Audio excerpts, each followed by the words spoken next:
तो आइए अब हम अध्ययन करते हैं कार्बन की चतुर्संयोजकता एवं कार्बनिक यौगिकों की आकृतियां। जैसा कि हम जानते हैं कि जो कार्बन है, कार्बन का परमाणु क्रमांक 6 होता है तथा इसका इलेक्ट्रॉनिक विन्यास, जी हाँ, जो साधारणतः लिखे जाने वाला जो इलेक्ट्रॉनिक विन्यास है वह 2,4 होता है। इस आधार पर यदि हम कहें तो इसके अंतिम कक्ष में 4 इलेक्ट्रॉन है और हम जानते हैं किसी भी तत्व के परमाणु के अंतिम कक्ष में उपस्थित इलेक्ट्रॉनों की संख्या को हम क्या कहते हैं, हम उसकी संयोजकता कहते हैं। तो इस आधार पर हम कह सकते हैं कि कार्बन की जो संयोजकता है वह क्या है, चतुर्संयोजकता है, अर्थात इसकी 4 संयोजकता होती है। और 4 संयोजकता होने के कारण ही यह क्या करता है, यह सहसंयोजी आबंधों का निर्माण करता है।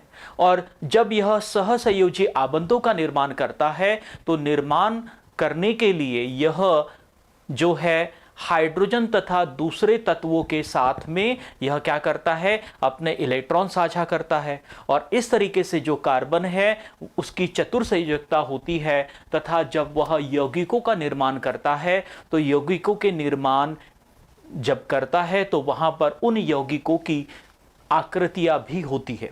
तो इसी का जो अध्ययन है आज हम करने वाले हैं और जिसका नाम है कार्बन की चतुर्संयोजकता एवं कार्बन यौगिकों की आकृतियां। तो जैसा कि हम आगे देख रहे हैं कि कार्बन की संयोजकता 4 होती है तथा सहसंयोजी आबंधों का निर्माण करता है। हम जानते हैं कि प्रत्येक जो तत्व होता है, जी हां, प्रत्येक जो तत्व है उसका एकमात्र उद्देश्य होता है कि वह क्या चाहता है, वह स्थायित्व चाहता है, वह स्थायी अवस्था प्राप्त करना चाहता है। किसके जैसी स्थायी अवस्था प्राप्त करना चाहते हैं, यह स्थायी अवस्था प्राप्त करना चाहते हैं हमारी निष्क्रिय गैसों की तरह, जिसे हम लोग इनर्ट गैसेस कहते हैं, है ना, उनकी तरह यह निष्क्रिय अवस्था प्राप्त करना चाहते हैं। और इस अवस्था को प्राप्त करने के लिए इनका एकमात्र उद्देश्य यही होता है, जी हां, इनका एकमात्र उद्देश्य यही होता है कि इनके अंतिम कक्ष में, जी हां, इनके क्या है, इनके अंतिम कक्ष में क्या हो, इनके अंतिम कक्ष में 4 इलेक्ट्रॉन हो जाए। और कार्बन भी स्थायी अवस्था प्राप्त करने के लिए क्या करता है, यह अपने 4 इलेक्ट्रॉनों को दूसरे तत्वों के परमाणु के इलेक्ट्रॉनों के साथ में साझा करता है और इस तरीके से इलेक्ट्रॉनों के साझा करने के परिणाम स्वरूप जो बंध बनते हैं उन्हें हम क्या कहते हैं, उन्हें हम सहसंयोजी आबंध कहते हैं। इस तरीके से सहसंयोजी आबंधों को हम किस तरीके से परिभाषित कर सकते हैं कि ऐसे आबंध जिनका निर्माण, जी हां, ऐसे आबंध जिनका निर्माण इलेक्ट्रॉनों के साझा करने से होता है उन्हें हम लोग सहसंयोजी आबंध कहते हैं। तो इस तरीके से जो है कार्बन की संयोजकता 4 होती है तथा यह सहसंयोजी आबंध का निर्माण करता है। यदि हम अगले बिंदु का अध्ययन करें तो इलेक्ट्रॉनों के साझा करने से बनने वाले आबंधों को हम क्या कहते हैं, हम सहसंयोजी आबंध कहते हैं। और यही अभी हमने कुछ क्षण पहले जो है यह समझा था। तो इस तरीके से सहसंयोजी आबंध की परिभाषा क्या होगी, सहसंयोजी आबंध की परिभाषा यह होगी कि इलेक्ट्रॉनों के साझा करने से बनने वाले आबंधों को हम क्या कहते हैं, इन्हें हम लोग सहसंयोजी आबंध कहते हैं। अगले बिंदु का यदि वर्णन देखें तो कार्बन S तथा P कक्षकों के संकरण से सहसंयोजी आबंध बनाता है। जी हां, तो जहां तक इस बिंदु के पहले तक की बात थी, हम लोग जब भी कार्बन का इलेक्ट्रॉनिक विन्यास लिखते थे तो हम इसका कार्बन का इलेक्ट्रॉनिक विन्यास 2,4 लिखा करते थे। जी हां, साधारणतः हम कार्बन का इलेक्ट्रॉनिक विन्यास जो है वह क्या है, 2,4 लिखा करते थे। और यह जो इलेक्ट्रॉनिक विन्यास है यह हम कक्षा 10वीं के आधार पर लिखा करते थे। किंतु जैसे ही हम कक्षा 11वीं में आते हैं, कक्षा 11वीं में जो रसायन विज्ञान का जो रूप है वह थोड़ा सा वृहत हो जाता है, वह और ज्यादा डीप में हो जाता है। और जैसे जैसे ये वृहत और डीप होते चले जाता है, वैसे वैसे हमें नए जानकारियों का अध्ययन करना होता है, हमें नई जानकारियां जो है उसे पढ़ना होता है। तो इस आधार पर साधारणतः हम जो है कार्बन का इलेक्ट्रॉनिक विन्यास 2,4 लिखते हैं। किंतु जब हम लोग क्वांटम संख्या, जी हां, जिसका अध्ययन हम लोग परमाणु संरचना में विस्तार से करते हैं, जी हां, यदि हम क्वांटम संख्या के आधार पर जब किसी इलेक्ट्रॉन या किसी तत्व में उपस्थित इलेक्ट्रॉनों का विन्यास लिखते हैं, तो उन विन्यास को हम लोग जो है एसपीडीएफ के रूप में लिखते हैं। और यह जो एसपीडीएफ के रूप में लिखा जाता है, इसका अध्ययन जो है हम लोग परमाणु संरचना अध्याय में विस्तार रूप से करते हैं। तो यहां पर यह जो मैंने इलेक्ट्रॉनिक विन्यास लिखा है, यह कक्षा 10 के आधार पर साधारणतः लिखे जाने वाला इलेक्ट्रॉनिक विन्यास है। किंतु यदि हम लोग क्वांटम संख्या के आधार पर जब कार्बन, जिसका परमाणु क्रमांक 6 है, इसका जब हम लोग इलेक्ट्रॉनिक विन्यास लिखते हैं, तो इसका इलेक्ट्रॉनिक विन्यास लिखते हैं हम लोग 1s2, 2s2, 2p2। जी हां, यहां पर हम जब इलेक्ट्रॉनिक विन्यास लिखते हैं क्वांटम संख्या के आधार पर, तो हम ऐसा लिखते हैं, कार्बन जिसका परमाणु क्रमांक 6 है, इसका इलेक्ट्रॉनिक विन्यास होगा 1s2, 2s2, 2p2। यहां पर संक्षिप्त में मैं बता दूं कि यह जो है, यह एक दिखाता है, यह एक कार्बन का पहला कक्ष है। यह क्या है? यह पहला कक्ष है, जिसे हम लोग शेल कहते हैं, है ना, शेल संख्या जिसे हम KLMN के माध्यम से दर्शाते हैं। तो यह जो एक है, यह नाभिक से पहली जो कक्ष है उसे प्रदर्शित करता है। अर्थात यह बताता है कि यहां पर यह जो एक संख्या है, यह पहला कक्ष है, और इस पहले कक्ष में S क्या है? S कक्षक है। जी हां, S जो है वह क्या है? S कक्षक है। और इस कक्षक में यहां पर घात के रूप में जो 2 इलेक्ट्रॉन आप देख रहे हैं, यह घात न होकर यह क्या बताता है? यह जो 2 है, इस S कक्षक में 2 इलेक्ट्रॉन है, यह प्रदर्शित करता है। पुनः एक बार यहां पर जब हम इस तरीके से जब इलेक्ट्रॉनिक विन्यास लिखते हैं, तो इस इलेक्ट्रॉनिक विन्यास को हम लोग क्वांटम नंबर के आधार पर जो है विन्यास लिखते हैं, जिसके आधार पर कार्बन का इलेक्ट्रॉनिक विन्यास 1s2, 2s2 तथा 2p2 होता है। यहां पर एक जो है वह कक्ष की संख्या है, S जो है वह कक्षक कहलाता है, और S के ऊपर जो 2 घात है, वह 2 जो है वह यह दर्शाता है कि S जो कक्षक है उसमें 2 इलेक्ट्रॉन उपस्थित है। उसी तरीके से यदि हम यहां पर, जी हां, उसी तरीके से जब हम लोग यहां पर जब समझते हैं, तो यह 2 जो संख्या है, यह 2 संख्या कक्ष की संख्या है। अर्थात यदि हम यहां पर समझे, यदि यह नाभिक है कार्बन का, तो नाभिक के बाद में यह पहला कक्ष है, यह दूसरा कक्ष है ना, जिसे हम लोग KLMN इस तरीके से हम लोग प्रदर्शित करते हैं, है ना। तो यहां पर जो है K जो है इसे 1, L जो है उसे 2, M जो है उसे 3, N जो है उसे 4, इस तरीके से हम कक्ष की संख्या को प्रदर्शित करते हैं। तो यहां पर जो 2 है, यह क्या है? यह भी कक्ष की संख्या है। यहां पर S जो है, यह S कक्षक है, और इस S कक्षक में जो है कितने इलेक्ट्रॉन उपस्थित है? इसमें 2 इलेक्ट्रॉन उपस्थित है। उसी तरीके से यहां पर यह जो 2 है, यह कक्ष की संख्या है, अर्थात 2 कक्ष जो है, यानी जो दूसरा जो शेल है, इस दूसरे शेल में जो है एक नया कक्षक और है, जिसे हम लोग क्या कहते हैं? जिसे हम P कक्षक कहते हैं। इसे हम क्या कहते हैं? इसे हम P कक्षक कहते हैं। और यहां पर यह जो P कक्षक है, इस P कक्षक में जो है यह जो 2 है, यह 2 इलेक्ट्रॉनों की संख्या दर्शा रहा है। तो यहां पर हमें याद रखना है कि यहां पर अधिकतम 6 इलेक्ट्रॉन हो सकते हैं, किंतु कार्बन के p कक्ष में जो है वह क्या होते हैं, वह 2 इलेक्ट्रॉन ही होते हैं। तो इस आधार पर जब हम लोग कार्बन जिसका परमाणु क्रमांक 6 होता है, इसका जब हम लोग इलेक्ट्रॉनिक विन्यास लिखते हैं तो इसका जो इलेक्ट्रॉनिक विन्यास है वह 1s2 2s2 और 2p2 कहलाता है। किंतु यहां पर हमें एक चीज और ध्यान देने वाली बात है कि यहां पर यह जो इलेक्ट्रॉनिक विन्यास है, यहां पर यह जो इलेक्ट्रॉनिक विन्यास है, यह इलेक्ट्रॉनिक विन्यास को हम लोग क्या कहते हैं, इसे हम ग्राउंड स्टेट इलेक्ट्रॉनिक कॉन्फ़िगरेशन कहते हैं। इसे हम क्या कहते हैं, जब इस तरीके से इलेक्ट्रॉनिक विन्यास लिखा जाता है, अर्थात किस तरीके से, जिस तरीके से अभी हमने लिखा कि 1s2, 2s2, 2p2 जो है, जब इस तरीके से इलेक्ट्रॉनिक विन्यास लिखा जाता है तो इसे हम क्या कहते हैं, इसे हम कार्बन का ग्राउंड स्टेट, जी हां, इसे हम ग्राउंड स्टेट इलेक्ट्रॉनिक कॉन्फ़िगरेशन कहते हैं। इसे हम ग्राउंड स्टेट इलेक्ट्रॉनिक कॉन्फ़िगरेशन कहते हैं, है ना। और यह ground state electronic configuration carbon का ऐसा इलेक्ट्रॉनिक विन्यास है जिसे हम कह सकते हैं कि अभी कार्बन आराम की स्थिति में है। अर्थात जब ग्राउंड स्टेट में होता है, इस अवस्था में कार्बन होता है, तो वह किसी भी अभिक्रिया में भाग नहीं लेता है, वह नए आबंधों का निर्माण नहीं करता है।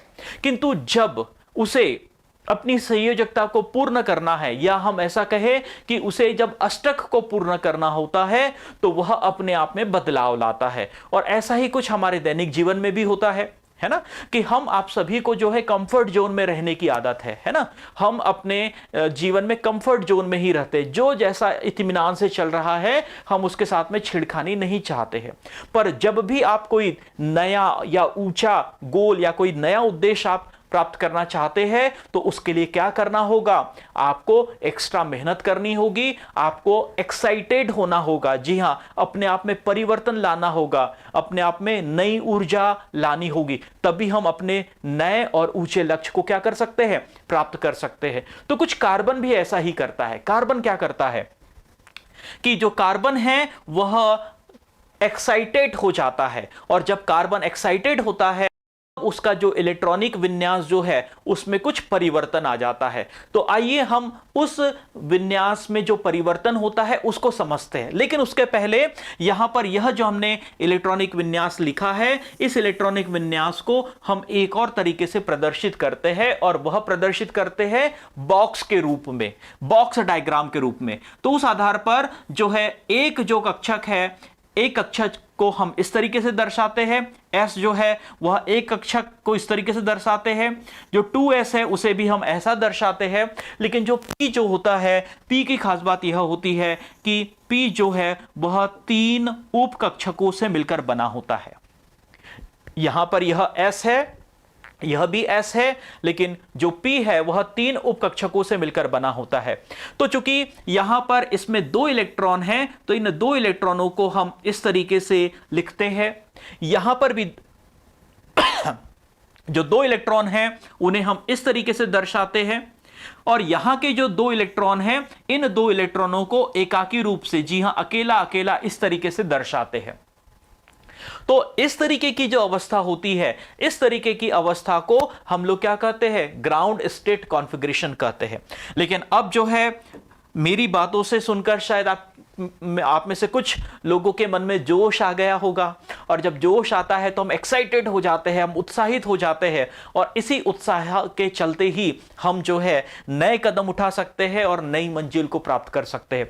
तो कुछ ऐसा ही कार्बन भी करता है, कि कार्बन क्या करता है कि अपने इस कक्षक, जी हां, 2s जिसके पास में 2 इलेक्ट्रॉन है, इन 2 इलेक्ट्रॉनों में से एक इलेक्ट्रॉन को यहां भेज देता है। जी हां, यह 2 इलेक्ट्रॉन को क्या होता है, 2 इलेक्ट्रॉन को इस P के पास में भेज देता है, और जब यह P के पास में भेजता है तब इलेक्ट्रॉनिक कॉन्फ़िगरेशन क्या होगा, 1s2, क्योंकि पहले कक्ष में 2 के 2 ही है। अब यहां पर एक इलेक्ट्रॉन कम हो गया, तो यहां पर यह हो जाएगा 2s1, यहां पर क्या हो जाएगा, यहां पर हो जाएगा 2p3, यहां पर क्या होगा, यहां पर हो जाएगा 2p3। तो इस तरीके से यदि हम लोग देखें तो क्या हुआ, इस तरीके से s 2s जिसमें कि 2 इलेक्ट्रॉन थे, यह 2 इलेक्ट्रॉन क्या हुए, यह 2 इलेक्ट्रॉन जो है इसमें से एक इलेक्ट्रॉन p के पास में चला गया। अब इस तरीके से हमारे पास में जो है इलेक्ट्रॉनों का एक नया विन्यास, एक नया वितरण हमें देखने के लिए मिला। और यह नया वितरण क्या है, जिसमें जो है s के पास में तो 2 ही इलेक्ट्रॉन हैं, किंतु यहां पर जो अंतिम कक्षा है, इस अंतिम कक्षा में क्या हो रहा है, इस अंतिम कक्षा में जो है s के पास में 1 इलेक्ट्रॉन तथा p के पास में 3 इलेक्ट्रॉन पहुंच गए। तो इस तरीके से 1s2 2s1 2p3 जो है इस इलेक्ट्रॉनिक कॉन्फ़िगरेशन को, जी हां, इस इलेक्ट्रॉनिक विन्यास को हम लोग जो है कार्बन का एक्साइटेड, जी हां, हम क्या करते हैं, कार्बन का एक्साइटेड स्टेट कॉन्फ़िगरेशन, जी हां, एक्साइटेड स्टेट कॉन्फ़िगरेशन जो है वह कहते हैं। और जब हम इलेक्ट्रॉनिक मतलब एक्साइटेड स्टेट कॉन्फ़िगरेशन कहते हैं तो इसी अवस्था में, जी हां, इसी अवस्था में जो है वह क्या करता है, कार्बन नए इलेक्ट्रॉनों को आमंत्रित करेगा। जी हां, यह दूसरे तत्वों के जो इलेक्ट्रॉन हैं उन्हें साझा करेगा। अब वह साझा कहां करेगा, वह हमें यहीं पर समझ में आ जाएगा कि वह साझा कहां करेगा, वह साझा कहां करेगा। आइए हम देखते हैं। तो अभी हमने देखा कि एक्साइटेड जो है ना, तो यहां पर जो एक्साइटेड स्टेट जो है, उस एक्साइटेड स्टेट में कार्बन का इलेक्ट्रॉनिक विन्यास क्या हो गया, कार्बन का इलेक्ट्रॉनिक विन्यास हो गया 1s2 2s1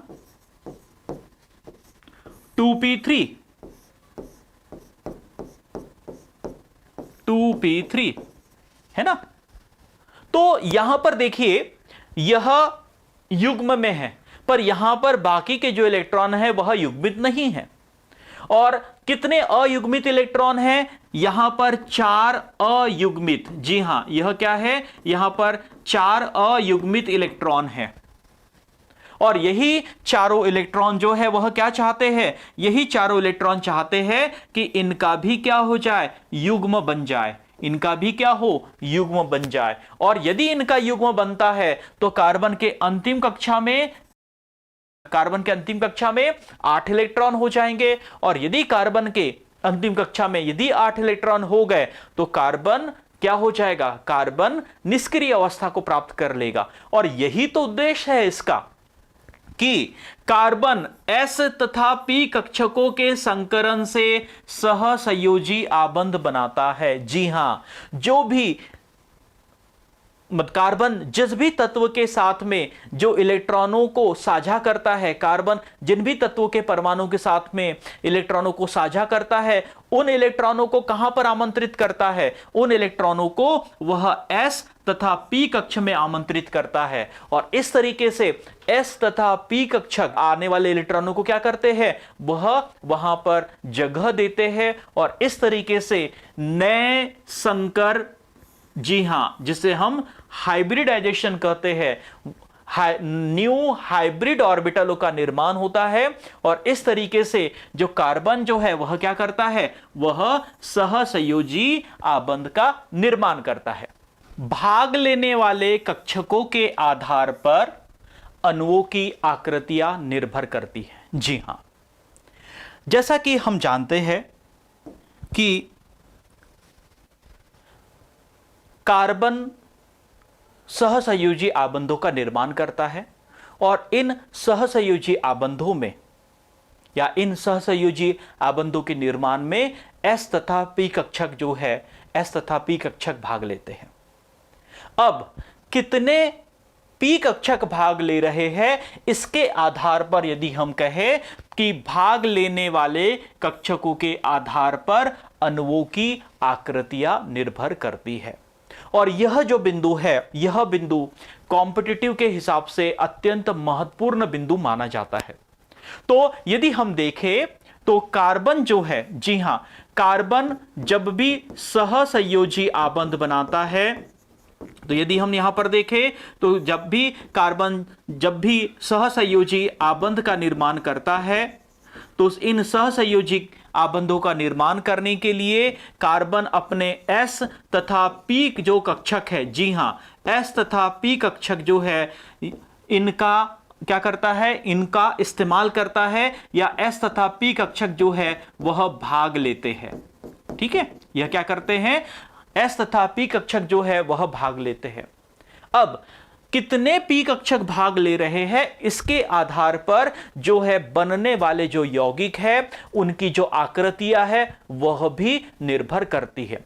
तो कार्बन मुख्यतः देखने के लिए हमें मिलता है कि कार्बन जब भी किसी कार्बन के साथ में जब सहसंयोजी आबंध का निर्माण करता है तो यहां पर मुख्यतः 3 प्रकार का संकरण, जी हां, कार्बन कार्बन के साथ में जब भी सहसंयोजी आबंध बनाता है तो यहां पर मुख्यतः 3 प्रकार के संकर, जी हां, 3 प्रकार के जो संकर है, 3 प्रकार के संकर का निर्माण होता है। और यह 3 प्रकार के संकरण कौन से हैं? यह 3 प्रकार के संकर है, इसमें से पहला है sp3, दूसरा है sp2 और तीसरा है sp।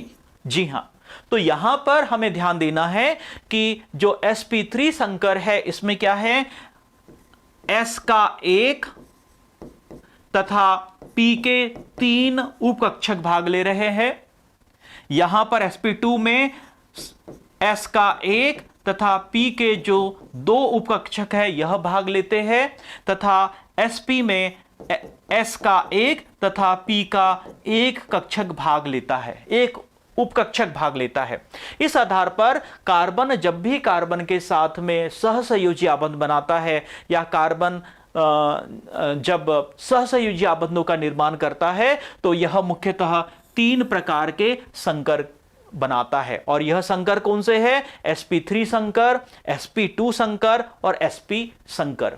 और जब sp3 संकर होता है तो s का 1 तथा p के 3 उपकक्षक भाग लेते हैं, sp2 में s का 1 तथा p के 2 उपकक्षक भाग लेते हैं, तथा sp में s का 1 तथा p का 1 उपकक्षक भाग लेता है ना। यह महत्वपूर्ण बिंदु है कॉम्पिटिटिव के हिसाब से और यह हमें याद रखना है। तो आपके मन में यह सवाल आ रहा होगा कि अणुओं की जो आकृतियां, जी हां, यह जो अणुओं की आकृतियों का इससे क्या संबंध है, तो यह याद रखिएगा। जी हां, यह कॉम्पिटिटिव के हिसाब से अत्यंत महत्वपूर्ण है कि जब भी, जी हां, जब भी कार्बन sp3 संकरित किसी अणु का निर्माण करता है, कार्बन जब भी sp3 संकरित अणु का निर्माण करता, उदाहरण के तौर पर यदि हम देखें तो उदाहरण के तौर पर जो मीथेन जो है यह sp3 संकरित अणु है। यह आपको याद रखना है कि कार्बन जब भी sp3 संकरित अणु का निर्माण करता है, उदाहरण के तौर पर CH4 यानी मीथेन, और यह जो मीथेन अणु है यदि हम इसकी आकृति यदि हम देखें तो यदि हम इसकी आकृति देखें तो इसकी आकृति जो है उसे हम कहते हैं टेट्राहेड्रल। इसकी आकृति क्या होती है, टेट्राहेड्रल पिरामिडल होती है ना। इसकी जो आकृति होती है वह कैसी होती है, टेट्राहेड्रल यानी चतुष्फलकीय पिरामिडीय, है ना, चतुष्फलीय, है ना, जिसके 4 फलक हो। जी हां, चतुष्फलीय पिरामिडल इसकी आकृति होती है। ठीक है, यहां पर जब कार्बन जो है, कार्बन जब sp2 संकरित अणु का निर्माण करता है, यानी कार्बन जब sp2 संकरण करता है तो sp2 संकरण की यदि हम लोग बात करें तो इसका जो सबसे अच्छा उदाहरण है वह CH2 डबल बॉन्ड CH2, जिसे हम क्या कहते हैं, जिसे हम एथीन कहते हैं। यह जो एथीन अणु है इसमें sp2 संकरण पाया जाता है। और जब यह sp2 संकरित अणु जो है इसका निर्माण होता है तो इसकी जो आकृति होती है, यानी इसका जो आकृति है वह आकृति कैसी होती है, इसकी आकृति होती है ट्राइगोनल प्लेनर। इसकी जो आकृति होती है वह कैसी होती है, ट्राइगोनल प्लेनर, यानी त्रिविभुज, है ना, त्रिभुज जैसी लेकिन समतलीय, है ना। तो इसकी जो आकृति होती है ट्राइगोनल प्लेनर होती है। टेट्राहेड्रल पिरामिडल की आकृति यदि हम लोग बनाएं तो हमें कुछ इस तरीके से देखने के लिए मिलेगी, है ना। हमें कुछ इस तरीके से जो है इसकी आकृति जो है देखने के लिए मिलेगी। इस आकृति को हम लोग टेट्राहेड्रल पिरामिडल कहते हैं। वहीं पर जब हम लोग ट्राइगोनल प्लेनर यानी जब sp2 संकरण होता है, इसका उदाहरण है CH2 डबल बॉन्ड CH2, इसका जो आकृति होती है वह ट्राइगोनल प्लेनर होती है और इसका जो जी हां इसकी जो आकृति होती है, इसकी आकृति होती है इस तरीके से यानी त्रिभुजाकार, लेकिन कैसा, समतलीय। तो इस आधार पर sp2 जो है वह उसकी आकृति ट्राइगोनल प्लेनर होती है। तीसरा sp, जी हां, जैसा कि हम जानते हैं कि कार्बन के साथ में मिलकर 3 प्रकार के संकरित अणुओं का निर्माण करता है और वह है sp3, sp2 और sp। तो अब जब हम sp की बात करें तो इसका जो सबसे बेहतरीन उदाहरण है वह बेहतरीन उदाहरण है एसिटिलीन, या जिसे हम कहते हैं इथाइन। जी हां, यह क्या है, इथाइन है। और यह जो इथाइन है इसकी आकृति कैसी होती है, इसकी आकृति होती है लीनियर। जी हां, यानी इसकी जो आकृति होती है वह रेखीय होती है। और रेखीय आकृति का मतलब क्या होता है, रेखा जैसी, है ना। रेखीय आकृति का मतलब है लाइन, है ना, लीनियर, एक जैसी, मतलब एक तल में इस तरीके से जो होती है उसे रेखीय कहते हैं। तो इस आधार पर याद रखना है हमें कि भाग लेने वाले कक्षकों के आधार पर अणुओं की जो आकृतियां है वह निर्भर करती है। अर्थात कार्बन 3 प्रकार के संकरित आकृतियां बनाता है, जिसके नाम है sp3, जिसके नाम क्या है, जिसके नाम है sp3। हमें यह याद रखना है कि जो मीथेन अणु है यह sp3 संकरित होता है, अर्थात इसमें sp3 संकरण होता है तथा इसका जो आकार होता है वह टेट्राहेड्रल पिरामिडल होता है और इसका जो मतलब आकृति जो है टेट्राहेड्रल पिरामिडल होती है और वह कुछ दिखने में वैसी दिखती है। ठीक है, यहां पर जब sp2 की बात करते हैं तो जो इथीन है यह sp2 संकरित अणु है, या sp2 का बहुत अच्छा उदाहरण है इथीन। और यहां पर जो है क्या है, इसका जो आकृति होती है वह आकृति होती है ट्राइगोनल प्लेनर यानी त्रिभुज के आकार की। और तीसरा जो संकरण हमें देखने के लिए मिलता है वह sp संकरण है और इसका जो उदाहरण है वह क्या है, वह है इथाइन। और इथाइन जो है इसकी आकृति लीनियर होती है तथा यह कैसा होता है, यह रेखीय, अर्थात यह कैसा होता है, रेखीय होता है। तो यह कॉम्पिटिटिव के हिसाब से कुछ अत्यंत महत्वपूर्ण बिंदु है जो आपको क्या करने हैं, जो आपको याद रखने हैं।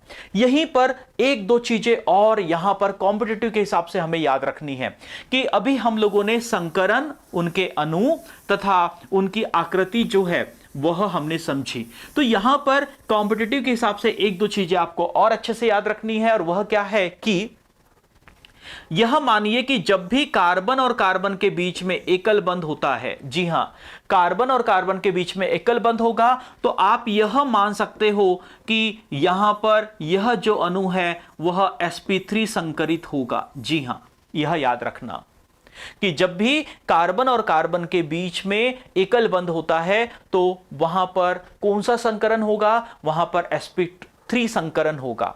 यह भी आप बात याद रख सकते हैं कॉम्पिटिटिव के हिसाब से, थंब रूल या जिसे हम ट्रिक कहते हैं कि जब भी कार्बन और कार्बन के बीच में द्विबंध होता है तो यहां पर क्या होगा, यहां पर sp2 संकरण होगा। जहां पर भी कार्बन और कार्बन के बीच में द्विबंध होगा आप यह मान के चलिए कि वहां पर sp2 संकरण होगा। और जब भी कार्बन और कार्बन के बीच में जो है त्रिबंध होगा वहां पर क्या होगा, वहां पर हमेशा sp संकरण होगा। लेकिन यहां पर एक और बिंदु हमें याद रखना है और वह बिंदु क्या है, वह बिंदु है बॉन्ड एंगल, जिससे हम क्या कहते हैं, जिसे हम कहते हैं आबंध कोण। जी हां, उसे हम क्या कहते हैं, आबंध कोण। अब यह आबंध कोण क्या होता है इसको हम लोग संक्षिप्त में समझते हैं, है ना, कि मान लीजिए जब यह कार्बन दूसरे कार्बन के साथ में एकल बंध बना रहा है और इस कार्बन के साथ में मान लीजिए यहां पर कोई हाइड्रोजन जुड़ा हुआ है, तो यहां पे हाइड्रोजन और कार्बन के बीच का आबंध है और यहां पे कार्बन और कार्बन के बीच का आबंध है। तो यहां पर यदि आप गौर से देखें तो हमें क्या समझ में आता है, यह जो आकृति है कैसी दिख रही है, यह आकृति हमें इस तरीके से दिख रही है। और जब यह आकृति इस तरीके से दिख रही होगी तो यहां पर इन दो रेखाओं के मध्य इस तरीके का एक कोण बन रहा होगा, है ना। तो इसी तरीके का एक कोण इन दो आबंधों के बीच में बनता है। तो इन दो आबंधों यानी कार्बन कार्बन तथा कार्बन हाइड्रोजन जो आबंध है, इन आबंधों के बीच बनने वाला जो कोण है, इस कोण को हम लोग आबंध कोण या जिसे हम बॉन्ड एंगल कहते हैं। यह याद रखिएगा कि दो बंधों के बीच में बनने वाला जो कोण है, इस कोण को हम क्या कहते हैं? इस कोण को हम लोग आबंध कोण कहते हैं। क्या कहते हैं हम लोग इसे हम आबंध कोण कहते हैं या बॉन्ड एंगल कहते हैं। तो यहां पर कॉम्पिटिटिव के हिसाब से आपको एक बहुत ही महत्वपूर्ण बात याद रखनी है कि जहां पर भी sp3 संकरण होगा वहां पर बंध के कोण का मान जो है 109.5 डिग्री होता है। यह आप कॉम्पिटिटिव में थंब रूल की तरह याद रख सकते हैं।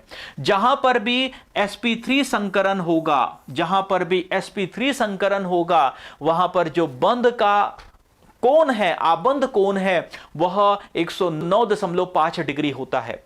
वहीं पर यदि हम कार्बन डबल बॉन्ड कार्बन की बात करें, अर्थात यदि हम sp2 संकरण की बात करें, तो जब हम sp2 संकरण की बात करते हैं तो यहां पर यह याद रखना है कि यहां पर जो आबंध कोण है वह आबंध कोण 120 डिग्री का होता है। और जहां पर sp संकरण होता है और जहां पर sp संकरण होता है वहां पर जो आबंध कोण होता है, यह आबंध कोण का मान 180 डिग्री होता है ना। ऐसा क्यों होता है? क्योंकि sp3 संकरित जो अणु है वह कैसा है? वह चतुष्फलकीय है और इन चतुष्फलकीय अणुओं के बीच में जो कोण होता है, इस कोण का मान इस तरीके से होता है। और जब हम लोग यहां पर जी हां sp2 की बात करते हैं तो हम जानते हैं कि त्रिभुजाकार यानी ट्राइगोनल प्लेनर होता है ना, त्रिफलीय होता है। तो इन ट्राइगोनल प्लेनर में जो बंध होता है, उस बंध का मान जो है वह क्या होता है? वह 120 डिग्री होता है। और जो sp है, यह अणु कैसा होगा? यह अणु इस तरीके से लीनियर होगा, इसीलिए इस बंध का जो कोण का मान होगा वह 180 डिग्री होता है। तो इस तरीके से यहां पर हमने क्या देखा कि भाग लेने वाले कक्षकों के आधार पर अणुओं की जो आकृतियां है वह निर्भर करती है। तो अभी हमने देखा कि जो मीथेन जो है, इस मीथेन में sp3 संकर, इथीन जो है उसमें sp2 संकर और जो इथाइन है उसमें sp संकर होता है। संकर के प्रकार पर आबंध ऊर्जा या एंथैल्पी तथा आबंध की दूरी निर्भर करती है। जी हां, संकर के प्रकार पर आबंध ऊर्जा, एंथैल्पी तथा आबंध की दूरी निर्भर करती है। आइए इन बिंदुओं को हम विस्तार से समझते हैं कि यहां पर हमें जो संकर है, संकर के प्रकार और इससे आबंध ऊर्जा के बीच के परस्पर संबंध जो है, इसको हमें समझना है। तो सबसे पहले हम समझते हैं कि आबंध ऊर्जा क्या है। सबसे पहले हम समझते हैं कि आबंध ऊर्जा क्या है। तो हमेशा हमें यह याद रखना है, मान लीजिए कि हमारे पास में एक यौगिक है जो है AB और इसकी जो अभिक्रिया है जब हम C और D से कराते हैं, मतलब एक दूसरा यौगिक है जिसका नाम है C और D, इससे यदि हमें कराना है तो क्या जरूरी है? सबसे पहले यहां पर A और B के बीच में जो बंध है, इन बंधों का विच्छेद होना बहुत जरूरी है। उसी तरीके से यहां पर C और जो D है, इस C और D के बीच जो बंध है, इसका टूटना या इसका विच्छेद होना बहुत जरूरी है। तो यहां पर बंधों को टूटने के लिए ऊर्जा की आवश्यकता है। सबसे पहले हमें क्या जरूरी है कि यहां पर इन बंधों को तोड़ने के लिए हमें ऊर्जा की आवश्यकता है। फिर जब यहां पर मान लीजिए ए सी के साथ में तथा बी डी के साथ में यदि जाता है तो इस तरीके से क्या होगा, जब ए सी के साथ में जाएगा तो ए बंद सी का निर्माण होगा तथा बी बंद डी का निर्माण होगा। तो यहां पर पुनः जब ए और सी तथा बी और डी आपस में जब बंध बनाएंगे तो बंध बनाते समय क्या होगा, बंध बनाते समय पुनः जो है ऊर्जा जो है उसमें परिवर्तन होगा। तो इस तरीके से बंध बनाने के पहले इन बंधों के विच्छेद के लिए तथा बंध बनते समय पुनः जो है ऊर्जा जो है उसका आदान प्रदान होता है। तो इस तरीके से जब भी कोई यौगिक का निर्माण होता है, जी हां, जब भी किसी नए यौगिक का निर्माण होता है, नए उत्पाद का निर्माण होता है, तो यहां पर जो यौगिक बनता है वहां पर यौगिक बनते समय जो है जब नए बंधों का निर्माण होता है तो उस नए बंधों के निर्माण में जो ऊर्जा उत्पन्न या ऊर्जा में जो बदलाव होता है उसी ऊर्जा को हम लोग आबंध ऊर्जा या उसे हम लोग बॉन्ड एंथैल्पी कहते हैं। जी हां, यह याद रखिएगा, है ना। बंध ऊर्जा या बॉन्ड एंथैल्पी क्या है कि बंधों के टूटने तथा नए बंधों के बनने के दौरान जो ऊर्जा में जो परिवर्तन है या ऊर्जा का जो अंतर है उस अंतर को हम लोग क्या कहते हैं, उसे हम लोग बॉन्ड एंथैल्पी या उसे हम लोग आबंध ऊर्जा के नाम से जानते हैं। यहां पर हमें ध्यान देना है कि जो आबंध ऊर्जा या बॉन्ड एंथैल्पी जो है वह क्या है, उसे हम लोग जो है डेल्टा एच के माध्यम से प्रदर्शित करते हैं। जी हां, यह जो एंथैल्पी है, बॉन्ड एंथैल्पी जो है, इसे हम लोग डेल्टा एच के माध्यम से प्रदर्शित करते हैं। यह डेल्टा एच जो है इसे हम लोग माइनस डेल एच या प्लस डेल एच के रूप में लिखते हैं। यदि किसी अभिक्रिया में आपको माइनस डेल एच लिखा हुआ मिले तो इसका मतलब यह है कि वहां पर क्या है, वह उस अभिक्रिया में ऊर्जा जो है क्या है, वह ऊर्जा उत्पन्न हो रही है, ऊर्जा बाहर निकल रही है, अर्थात वह जो अभिक्रिया है वह कैसी है, वह एक्सोथर्मिक है। वह जो अभिक्रिया है वह कैसी है, वह ऊर्जा क्या कहना चाहिए, वह जो अभिक्रिया है वह कैसी है, वह एक्सोथर्मिक है, जिसे हम लोग हिंदी में क्या कहते हैं, ऊष्माक्षेपी अभिक्रिया। और यदि कहीं पर यदि आपको किसी अभिक्रिया के आगे प्लस डेल एच लिखा मिले, अर्थात वह जो अभिक्रिया है वह कैसी है, वह एंडोथर्मिक है। जी है, कैसी है वह एंडोथर्मिक है, अर्थात जिसे हम क्या कहते हैं, जिसे हम लोग ऊष्मा शोषी कहते हैं, जिसे हम क्या कहते हैं, जिसे हम ऊष्मा शोषी अभिक्रिया कहते हैं। तो जब भी बंधों का निर्माण होता है तो वहां पर जो ऊर्जा में जो परिवर्तन होता है उसी को हम लोग क्या कहते हैं, उसे हम बॉन्ड एंथैल्पी कहते हैं। नए बॉन्ड, पुराने बॉन्ड टूटने और नए बॉन्ड बनने में जो ऊर्जा की आवश्यकता होती है उसको हम लोग आबंध ऊर्जा के नाम से जानते हैं।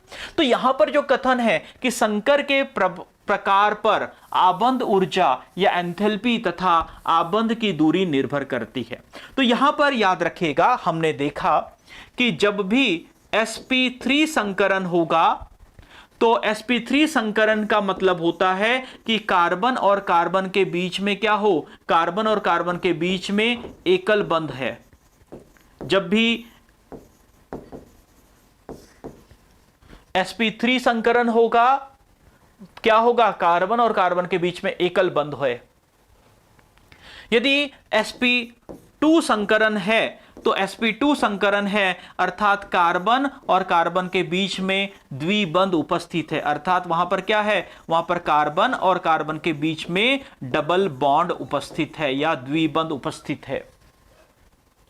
यदि sp संकरण है, अर्थात यहां पर इसका मतलब है कि कार्बन और कार्बन के बीच में क्या है, इसका मतलब है कि कार्बन और कार्बन के बीच में 3 बंध है, ट्रिपल बॉन्ड है।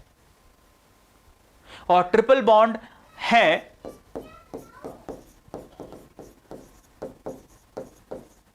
ओके। तो जब sp3 संकरण होगा तो एकल बंध होगा, sp2 संकरण होगा तो डबल बॉन्ड होगा, sp3 संकरण होगा तो ट्रिपल बॉन्ड होगा। तो अब यहां पर आप मुझे यह बताइए कि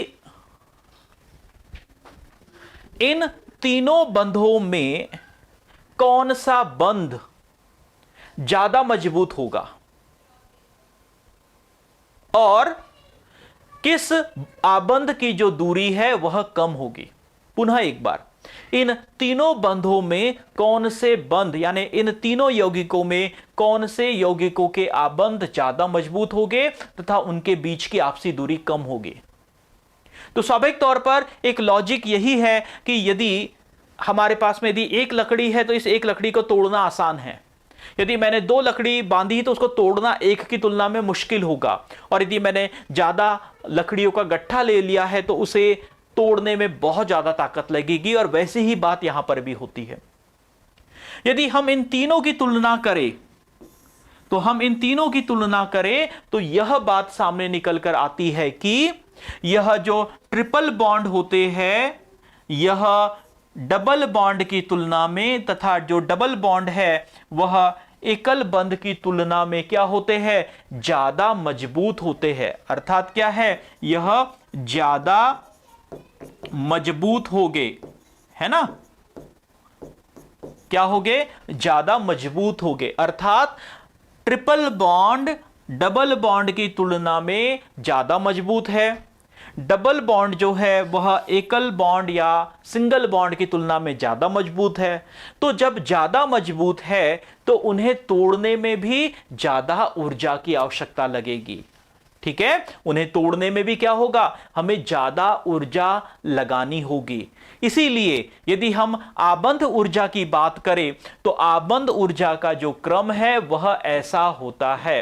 अर्थात triple bond, double bond, single bond. अर्थात यदि हम आबंध ऊर्जा की बात करें तो यहां पर sp संकरित की आबंध ऊर्जा sp2 संकरित की तुलना में ज्यादा होगी तथा sp2 संकरित की ऊर्जा sp3 संकरित से क्या होगा, ज्यादा होती है। तो इस तरीके से संकर के प्रभाव के प्रकार पर आबंध ऊर्जा बंध की दूरी निर्भर करती है।